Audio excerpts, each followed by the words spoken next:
Picture this. The Cold War wasn't just about spy games and nuclear threats. It turned into a nightmare. Tensions boiled over, and Einstein's haunting words came to life. I know not with what weapons World War III will be fought, but World War IV will be fought with sticks and stones. Can you imagine cities reduced to rubble, civilization hanging by a thread? Let's uncover what could have happened if the Cold War had ignited into global devastation. Welcome to the Alternative History Home, where we explore what could have been. Today we're diving into one of the scariest what-ifs of all time. What if the Cold War turned nuclear? What would the world look like if the two superpowers had gone beyond threats and into all-out destruction? Let's start with a brief history lesson. What was the Cold War? The Cold War wasn't your typical war. It was more like a decades-long standoff between two global giants, the United States and the Soviet Union. Both sides wanted to prove their system, capitalism versus communism, was superior. Instead of direct battles, the conflict unfolded in proxy wars, espionage, and an intense arms race. Think of it as a high-stakes chess game where every move could lead to disaster. But this wasn't just politics. For ordinary people, it was living under the constant shadow of nuclear annihilation. Air raid drills, fallout shelters, and fear were a daily reality. The Cold War felt like a war waiting to happen. So what events led to nuclear war in this scenario? In the timeline we know today, the Cuban Missile Crisis was a triumph of diplomacy, narrowly averting disaster. But in this alternate history, the story takes a deadly turn. Tensions between the United States and the Soviet Union had reached a boiling point. Soviet missiles in Cuba were seen as an existential threat to the US, and American naval blockades only escalated the standoff. The world held its breath as both superpowers inched closer to the brink of war. Now imagine this. A Soviet submarine deep in the Atlantic receives conflicting orders. The crew, cut off from communication, misinterprets aggressive US naval maneuvers as the start of an attack. In a fateful moment, the submarine captain and all three senior officers on board authorized a launch of a nuclear torpedo. The explosion destroys an American aircraft carrier, and within minutes, retaliation begins. The US responds with strikes against Soviet missile sites in Cuba, believing an all-out Soviet assault is imminent. The Soviets, seeing the attack as confirmation of US aggression, launch their own missiles at American targets. A new war has begun. Nuclear war. The day peace died. The initial attacks. The first strikes would be devastating. Imagine mushroom clouds over Moscow, Washington, D.C., and London. Strategic targets like military bases and industrial centers would be obliterated in minutes. Millions would die instantly, and the survivors would face radiation, infrastructure collapse, and mass panic would arise. The air would be filled with fallout, choking cities and farmland alike. The phrase mutually assured destruction would become a horrifying reality. Would the superpowers stop at the first exchange, or would they double down, plunging the world into total annihilation? Earth's darkest hour, the worldwide fallout.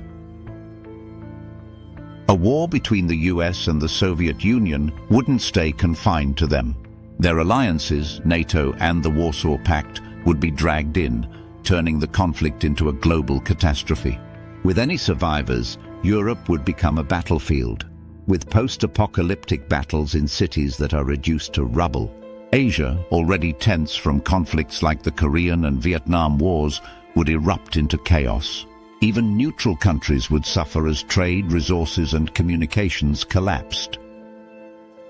However, some places might remain relatively safe. Remote regions like parts of South America, sub-Saharan Africa, and isolated islands might avoid direct conflict and fallout. But even these areas would face secondary effects: economic collapse, food shortages, and waves of refugees fleeing the devastation. Estimates from researchers suggest that in a full-scale nuclear war, initial death counts could exceed 100 million within days. The long-term effects, radiation sickness, starvation, and disease, could push the toll into the billions. Entire populations might be wiped out in some regions, leaving ghost cities and barren landscapes. The end of civilization, the aftermath of nuclear war. So, what happens to the survivors? Entire cities would be gone, reduced to ash and rubble. Radiation zones would turn vast parts of the planet into uninhabitable wastelands. Governments would falter, with some collapsing entirely under the weight of the crisis. Survivors would face unimaginable challenges. Food and water supplies would be contaminated by fallout.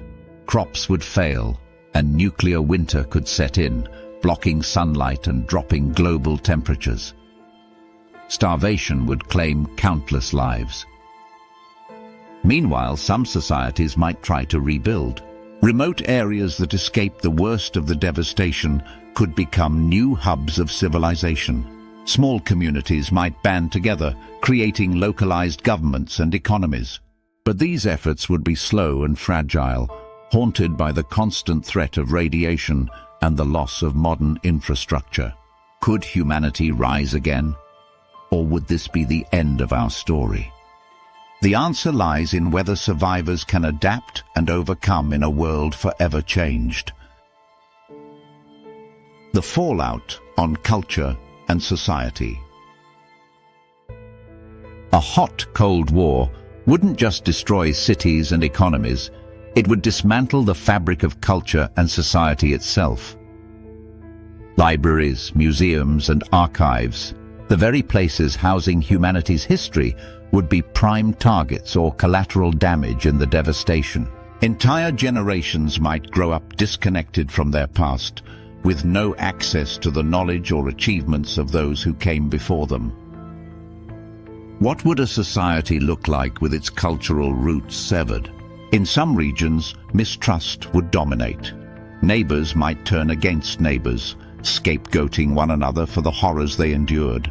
Nationalism could resurge in dangerous ways, as communities fought to maintain their identities amidst the chaos.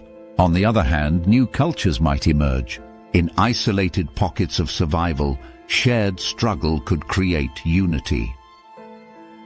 Traditions might evolve, blending the remnants of destroyed civilizations into something entirely new.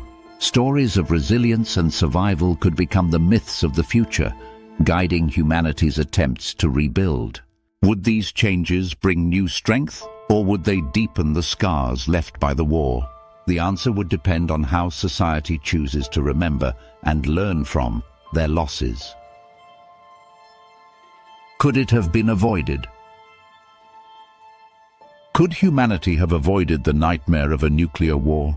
The answer lies in the delicate interplay of diplomacy, trust, and fear.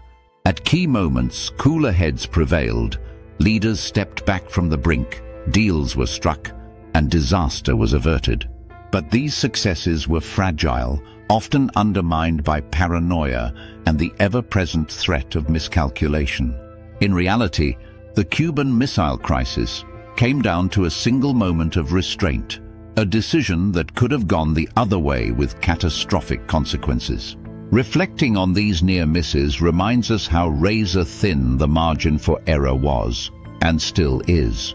The Cold War teaches us a vital lesson. Peace isn't just the absence of war, it's the result of relentless effort, dialogue, and compromise. Thanks for exploring this chilling scenario with us. If you enjoyed it, don't forget to subscribe and join us for more alternate histories. Which what-if scenario should we tackle next? Let us know in the comments. See you soon.